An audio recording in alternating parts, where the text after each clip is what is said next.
Semua keadaan jiwa kita, hati kita, perasaan-perasaan kita sudah lebih dulu bahkan pernah dirasakan oleh Nabi Muhammad SAW. Kalau Anda pernah gelisah, Nabi dulu pernah gelisah. Kalau Anda bahagia, Nabi juga pernah bahagia. Kalau Anda merasakan kekhawatiran, Nabi dulu pernah khawatir. Dan miniatur kehidupan kita sudah dicontohkan dalam perjalanan kehidupan Nabi Muhammad SAW agar kita bisa belajar mengatasi problematika kehidupan. Allahu Akbar, kalau beliau tidak diutus oleh Allah, kita tidak tahu bagaimana cara menyelesaikan pemetaan kehidupan kita hingga dengan saat ini.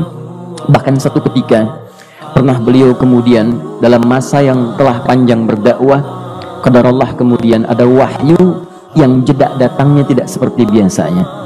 Biasanya datangnya cepat, berganti hari turun wahyu, ganti pekan turun wahyu. Ini beberapa masa wahyu belum turun. Ada hikmah di balik itu. Teman-teman sekalian, tiba-tiba beliau naik ke atas bukit, wahyu belum turun juga. Pulang ke rumah, belum turun juga. Sampai keadaan itu terlihat oleh kalangan kafir Quraisy dan mereka berkata, lihatlah Muhammad sudah gila, dituduh gila. Jadi kalau Anda cuma dituduh dengan hal-hal yang ringan, dituduh soleh, kan? Dituduh kemudian orang yang berubah, dituduh semakin beriman dan sebagainya, barangkali itu lebih baik. Nabi dituduh gila, Anda bayangkan.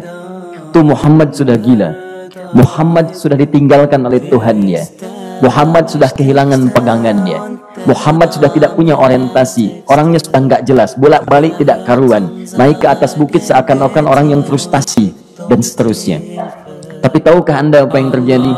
Setelah berbagai cacian, makian, tuduhan macam-macam diterima oleh Nabi SAW, lantas tibalah masanya Allah menurunkan satu surah, bahkan disandingkan dengan surah yang lainnya. Bersandinglah dua surah ini secara bersamaan turun, surah ke-93 dan surah ke-94-nya, terkait berkelindan memberikan satu harapan yang sangat panjang.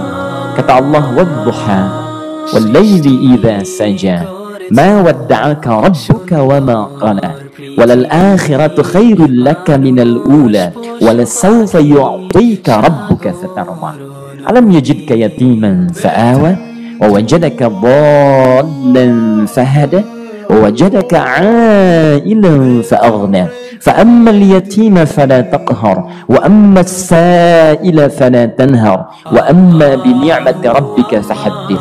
Ya Muhammad, saya bersumpah dengan waktu duha. Saya bersumpah Muhammad, demi segala kenikmatan yang pernah engkau rasakan dalam hidupmu, seperti engkau merasakan cahaya duha itu. Engkau pernah senang, saya bersumpah dengan kesenanganmu. Engkau pernah tenang, saya bersumpah dengan ketenanganmu. Engkau pernah nyaman, saya bersumpah dengan kenyamanan yang pernah engkau rasakan. Wal laili idza saja, dan aku pun bersumpah demi gelapnya malam. Demikian terjemahannya. Saya mau tanya pada Anda, beraktivitasnya mudah atau sulit? Mudah nggak menemukan sendal Anda di luar? Belum tentu. Menemukan jalan keluar pun belum tentu mudah. Anda mesti meraba-raba jalan. Anda mesti kemudian melihat sesuatu dengan pandangan mata hati Anda, raba dan sebagainya, sampai menemukan jalan. Itu pun belum tentu benar. Itulah yang disebut dengan gelapnya malam saja pekat.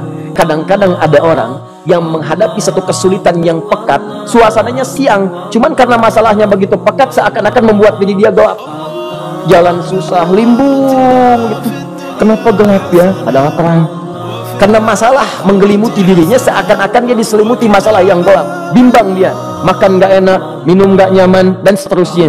Ya, biasanya makan ayam tenang, ini dikasih yang lebih enak juga rasanya pahit, nggak enak zamannya. Maka kalau kita ilustrasikan dalam suasana tadi Muhammad, saya bersumpah, engkau pernah hidup nyaman, ataupun engkau mengalami masalah yang sangat pekat dalam kehidupan.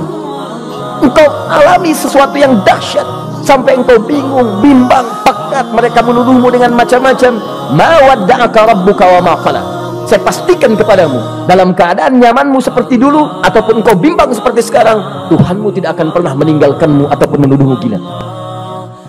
Orang-orang yang dekat dengan Allah Subhanahu wa ta'ala, maka Allah akan menjaganya, baik dalam keadaan yang tenang dan nyaman ataupun dalam kesulitan yang luar biasa. Walal akhiratu khairul laka minal ula.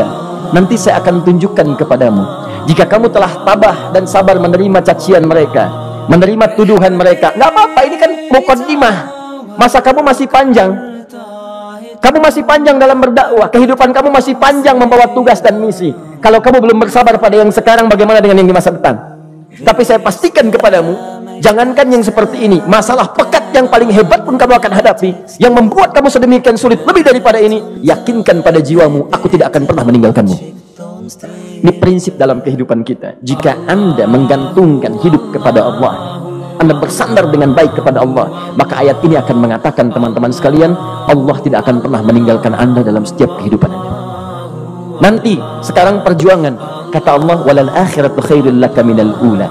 Nanti saat kamu tiba di akhirat, saya akan tunjukkan kepadamu ada yang lebih hebat yang tidak pernah kau rasakan sebelumnya saat di bumi.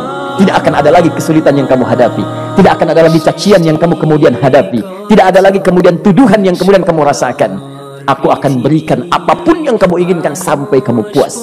Wala sawfa yu'tika rabbuka fatarda. Nanti kamu pengen apapun, aku berikan. Ini pesan dalam Al-Quran. Kalau Anda sedang merasa susah, kalau ingin menenangkan diri, ingat-ingat yang baik-baik yang dulu. Kalau Anda sedang jatuh dalam bisnis, ingat-ingat saat Anda meningkat dalam bisnis Anda. Allah tidak pernah tinggalkan Anda. Mungkin ini ujian untuk membuat Anda lebih hebat lagi di masa depan. Kalau Anda tidak tahan bantingan yang sekarang, bagaimana Anda bisa mengatasi pelintiran yang akan datang? Karena dalam kehidupan bukan cuma dibanting. Anda mungkin mengalami penyingkiran, penyungkuran, lipatan, guntingan, bantingan, macam-macam. Jikalau satu gaya belum bisa Anda atasi, bagaimana Anda bisa berharap mendapatkan turunan yang lainnya? Selalu ingat bahwa jika hidup Anda ingin tampil gaya, Anda harus merasakan tekanan dalam kehidupan. Karena F selalu berbanding lurus dengan P, hukum Pascalnya. Gaya berbanding lurus dengan tekanan. Orang yang ingin tampil gaya dalam kehidupan, maka dia mesti siap menghadapi tantangan-tantangan hidup yang diatasi. Turun ayat sampai ujungnya.